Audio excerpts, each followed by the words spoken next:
Hello ನಮಸ್ಕಾರ. ನಾನು ನಿಮ್ಮ ಸ್ವರ್ಣ ಇದೀಗ.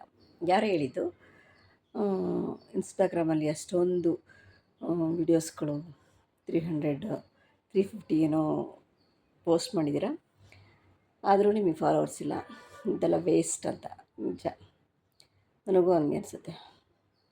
ವೇಸ್ಟ್ ಅಂತ, ಎಲ್ಲ ವೇಸ್ಟೇ. ಅದಕ್ಕೆ ನಾನು ಈ ನಡುವೆ ಇನ್ಸ್ಟಾಗ್ರಾಮಲ್ಲಿ ವೀಡಿಯೋಸ್ನ ಪೋಸ್ಟ್ ಮಾಡ್ತಿಲ್ಲ. ಮತ್ತು ಕೆಲಸ ಒನ್ ಆ್ಯಂಡ್ ಓನ್ಲಿ ಸ್ವರ್ಣ ಒಬ್ಬಳೇ ಎಲ್ಲ ಮಾಡೋದಲ್ವ, ಹಂಗಾಗಿ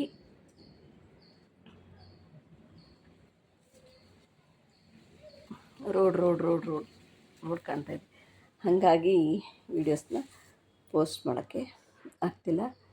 ಇನ್ಸ್ಟಾಗ್ರಾಮಲ್ಲಿ ಫಾಲೋವರ್ಸ್ ಎಲ್ಲ ಆಗೋಲ್ಲ ನಮಗೆ, ಹಂಗಾಗಿ ಮಾಡಲ್ಲ. ಓನ್ಲಿ ಯೂಟ್ಯೂಬ್ ಶಾರ್ಟ್ಸ್ ನೋಡಿ.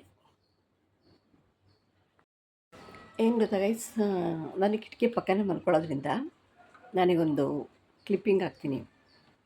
ಬೆಳಗ್ಗೆ 5 ಗಂಟೆಗೆ ಎಚ್ಚರ ಆಯಿತು ನನಗೆ. ಎಚ್ಚರ ಆಗಿ ಕಂಡುಬಿಡ್ತೀನಿ, ಇದು ಕಿಟಕಿದು ಮೆಸ್ ಇದೆಯಲ್ಲ, ಮೆಸ್ಸಲ್ಲಿ ನೋಡಿದ್ರೆ ಈಗ ಎಷ್ಟು ಚೆನ್ನಾಗಿ ಕಾಣ್ತಿದೆ ಗೊತ್ತಾ ಚಂದ್ರ.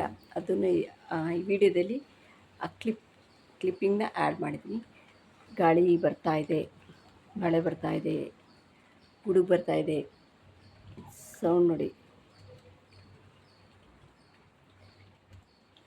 ಕೆಲಸದ ಒತ್ತಡ ಇದ್ದರೆ ಮನುಷ್ಯನಿಗೆ ಯಾವುದು ಬೇಕು, ಏನು ಬೇಕಂತಲೂ ಅನಿಸಲ್ಲ ಅಲ್ವಾ.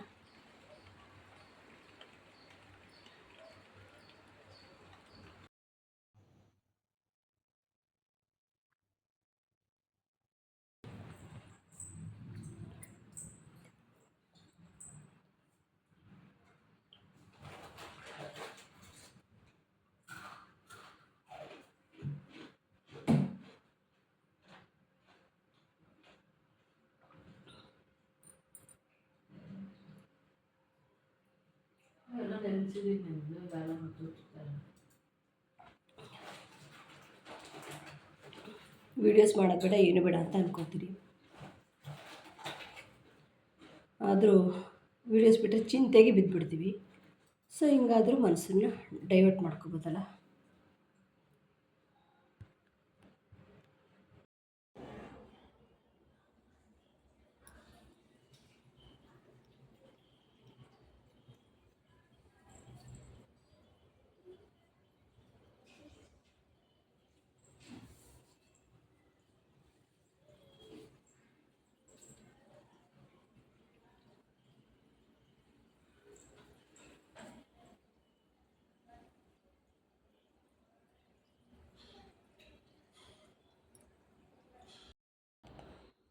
ಏನು ಗೊತ್ತಾ ಗೈಸ್, ಈ ಮಿರರ್ ಇದೆಯಲ್ಲ ಡ್ರೆಸ್ಸಿಂಗ್ ಟೇಬಲ್ದು, ಇದನ್ನು ಗುಜರಿಗೆ ಹಾಕ್ಬಿಡೋಣ ಅಂದ್ಕೊಂಡಿದ್ದೇನೆ. ಯಾಕಂದರೆ ಆಲ್ರೆಡಿ 2 ಮಿರರ್ ಇದೆ. 2 ರೂಮಲ್ಲೂ ಒಂದೊಂದು ವಾರ್ಡ್ರೋಬಿಗೆ ಸೆಟ್ ಮಾಡಿಬಿಟ್ಟಿದ್ದಾರೆ. ಹಾಗಾಗಿ ಇದನ್ನು ಗುಜರಿಗೆ ಹಾಕೋಣ ಅಂತ ಇದ್ದೀನಿ. ಜಾಸ್ತಿ 3ಕ್ಕಿಂತ ಹೆಚ್ಚು ಜಾಸ್ತಿ ಮಿರರ್ಗಳು ಮನೇಲಿರಬಾರ್ದಂತೆ. ಇನ್ನೊಂದು ಗಡಿಯಾರ ಇದೆ ಅಲ್ಲ, ಸಾರಿ ಮಿರರ್ ಇದೆ, ನಮ್ಮ ಮನೆಯವರು ತಂದಿದ್ದು. ಅದನ್ನು ಯಾರಿಗಾದ್ರೂ ಕೊಟ್ಬಿಡ್ಬೇಕು, ದೇವಸ್ಥಾನಕ್ಕೆ ಅಥವಾ ಯಾವುದಕ್ಕಾದರೂ ಯಾರಿಗಾದ್ರೂ ಕೊಡಬೇಕು. ಇದು ಇನ್ನೇನು ಗುಜರಿಗೆ ಹಾಕ್ತೀನಿ ಅಂತ ಒರೆಸಿಲ್ಲ.